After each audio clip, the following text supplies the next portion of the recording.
Hello everyone. तो बच्चों, स्वागत है आपका इस चैनल पे। तो आज हम पढ़ेंगे जो अपनी इंग्लिश क्लास 10 की जो पोएम है where the mind is without fear, जिसके लेखक है रविंद्रनाथ टैगोर। तो सबसे पहले हम ये जो पोएम है इसके बारे में पढ़ने से पहले हम क्या करते हैं, जो ऑथर है अपने रविंद्रनाथ टैगोर, उनके बारे में पढ़ लेते हैं। यहाँ पर जो पैराग्राफ दिया है उसको पहले समझ लेते हैं। ये वाला पैराग्राफ है, इसको समझ लेते हैं पहले। तो ये पोएम लिखी है रविंद्रनाथ टैगोर जी ने। जो उनका जन्म हुआ था 1861 और उनका अंत हुआ 1941। तो इतने साल ये जीवित रहे। तो उस दौरान जो उन्होंने जो पोएम्स लिखी, कविता लिखी, उसके बारे में यहाँ पर बताया गया है। तो उनकी जो एक फेमस बुक थी जिसका नाम था गीतांजलि, तो उसके ये ऑथर थे और उसमें बहुत फ्रेश, ब्यूटीफुल और सेंसिटिव वर्स थे। वर्स का मतलब जो लाइंस होती है पोयम में, वो उसे कहते हैं वर्स। तो जो अपने जो रविंद्रनाथ टैगोर जी थे, उनका जन्म वेस्ट बंगाल में हुआ था, वो वहाँ के थे। तो उन्होंने सबसे पहले नोबेल प्राइज़ जीता लिटरेचर में, और वो पहले नॉन यूरोपियन थे। नॉन यूरोपियन का मतलब जो यूरोप से नहीं बिलोंग करते, वो नॉन यूरोपियन। तो वो पहले नॉन यूरोपियन थे जिन्होंने नोबेल प्राइज़ जीता लिटरेचर में इन द ईयर 1913। तो जो उन्होंने जो ये पोएम लिखी थी, तो उसके बारे में बताया गया है। This poem is one of his vastly read and discuss poem. तो उन्होंने जितने भी पोएम्स लिखी थी, उन पोएम्स में से ये वाली पोएम बहुत ही मतलब फेमस थी उस टाइम से। तो ये जो पोएम थी, इट वाज ओरिजिनली कंपोज इन बंगाली। तो सबसे पहले बंगाली लैंग्वेज में लिखी थी। तो उन्होंने पहले अपनी लोकल लैंग्वेज में लिखी और फिर उन्होंने ही himself translated it into English, English में ट्रांसलेट कर दी। और ये जो पोएम है इनकी, where the mind is without fear, ये वाली पोएम गीतांजलि, जो उन्होंने जो बुक लिखी है गीतांजलि, उसी में से ये पोएम है। तो Rabindranath Tagore lived during the time when India was ruled by the British. मतलब जो आप यहाँ पर देख सकते हैं, रविंद्रनाथ टैगोर जी की जो लाइफ टाइम, जो 1861 से 1941 तक जो वो रहे, तो उस दौरान इंडिया में ब्रिटिश लोगों का राज था। तो उसी समय जो उन्होंने जो कविताएं लिखी थी वो उसी पर बेस्ड थी। In this poem besides political freedom, अभी पॉलिटिकल फ्रीडम की बात यहाँ पर क्यों आई, क्योंकि जब उन्होंने जो ये वाली कविता लिखी थी, तभी के टाइम पे हम इंडिया इंडिपेंडेंट नहीं था, इंडिया इंडिपेंडेंट नहीं था। तब ब्रिटिश लोग हम पे राज करते थे। तो उस टाइम जो पोएम लिखी थी, in this poem besides political freedom from British, Tagore also appeals to God. मतलब ब्रिटिश लोगों से भी छुटकारा चाहिए था और उन्होंने गॉड से भी कुछ मांगे करी। कैसी मांगे? सोशल, सामाजिक, एजुकेशनल, शैक्षणिक और इकोनॉमिक। इकोनॉमिक फ्रीडम मतलब जो अपना बिजनेस था, मतलब पैसों के लिए, मतलब सोशली भी फ्रीडम चाहिए, एजुकेशनली भी फ्रीडम चाहिए और इकोनॉमिकली भी फ्रीडम चाहिए। तो ये सारी चीज़ें उन्होंने गॉड से मांगी। किन लोगों के लिए? For the people of India, India के लोगों के लिए उन्होंने ये सारी चीज़ें गॉड से मांगी। तो बच्चों, हम अभी पोएम के पास आते हैं। तो सबसे पहली line, where the mind is without fear and head is held high, where knowledge is free. मतलब जो अपने ऑथर है, उन्हें क्या चाहिए? कोई ऐसी जगह चाहिए जहाँ पे जो माइंड, दिमाग है, वो बिना डरे काम करे। मतलब दिमाग में कोई डर न हो, ऐसी जगह चाहिए जहाँ पर दिमाग में कोई डर न हो। और हेड इज़ हेल्ड हाई, मतलब ऐसी जगह हो जहाँ पर हम अपना सिर ऊंचा करके चले। इसका मतलब क्या है?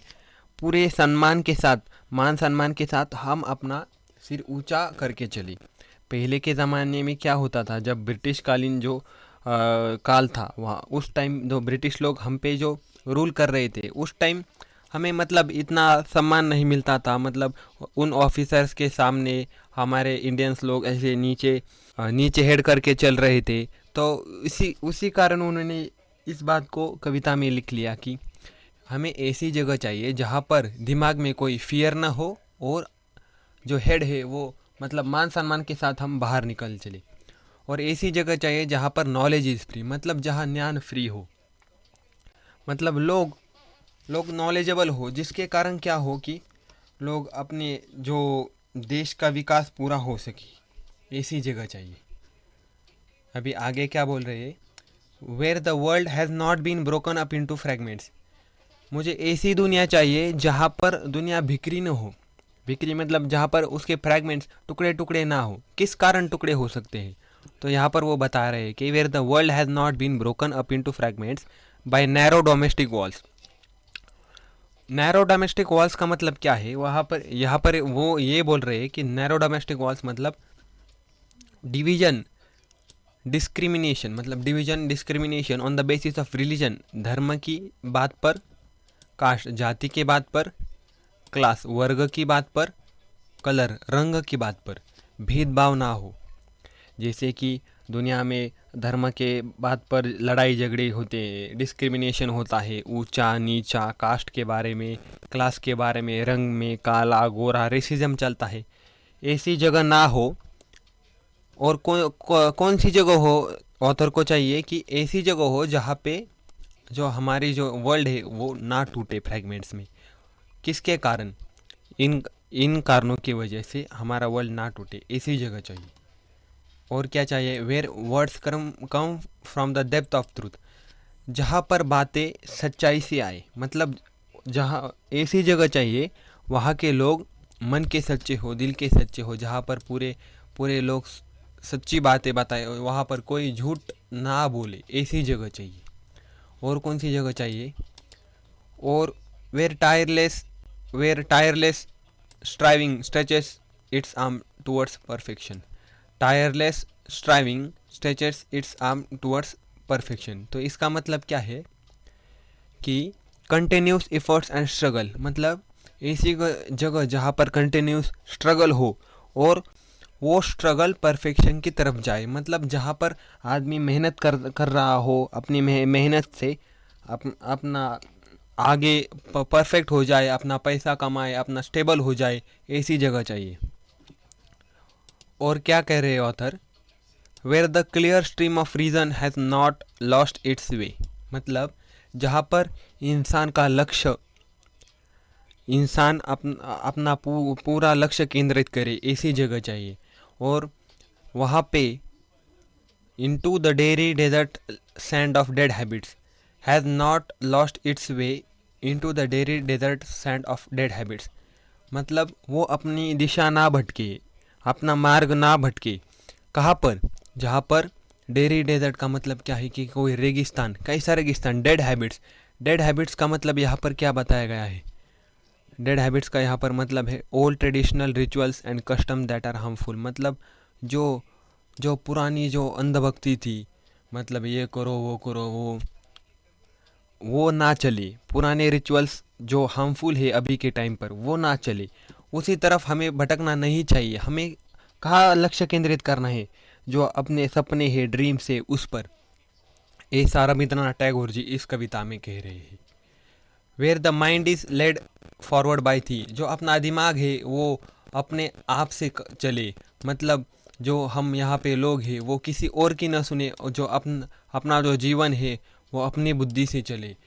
यही ऑथर यहाँ पर कहना चाह रहे हैं। Into ever widening thought and action, ever widening का मतलब है फॉर एवर बोर्डनिंग वंस आउटलुक, मतलब जो अपनी जो पर्सनालिटी है, अपना जो व्यक्तित्व है, वो वो अपना डेवलप हो जाए। किस किन चीज़ों से डेवलप हो जाए, अपनी थॉट और एक्शन से।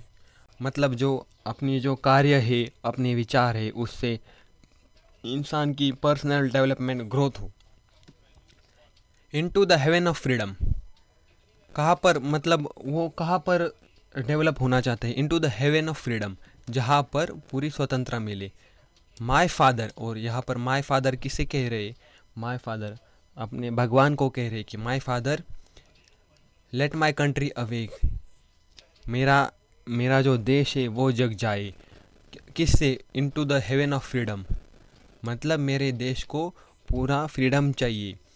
और यहाँ पर यही बात कह रहे रविंद्रनाथ टैगोर जी। और हेवन ऑफ फ्रीडम यहाँ पर आप देख सकते हैं, यहाँ पर condition of total freedom of good thoughts. Heaven of freedom मतलब जहाँ ऐसी जगह जहाँ पर गुड थॉट्स के लिए फ्रीडम हो, अच्छे विचार, अच्छी बातें, अच्छी भावनाएं, जहाँ पर लोग एक दूसरे के लिए सम्मान दे, रिस्पेक्ट दे, ऐसी जगह चाहिए। और वो भगवान से कह रहे हैं कि हे भगवान, मेरे देश को ऐसा बना दो जहाँ पर हमें पूरा का पूरा फ्रीडम मिले, जहाँ पर कोई ऊंची नीची ना, वो जातिवाद ना हो, रंग के बेस पर ऊंचा नीचा ना हो, ऐसी बात यहाँ पर रविंद्रनाथ टैगोर कह रहे हैं। और तो यहाँ पर हमारी जो कविता है where the mind is without fear, ये समाप्त होती है। और इसके जो क्वेश्चंस आने वाले हैं वो नेक्स्ट वीडियो में आएंगे। तो थैंक यू वेरी मच।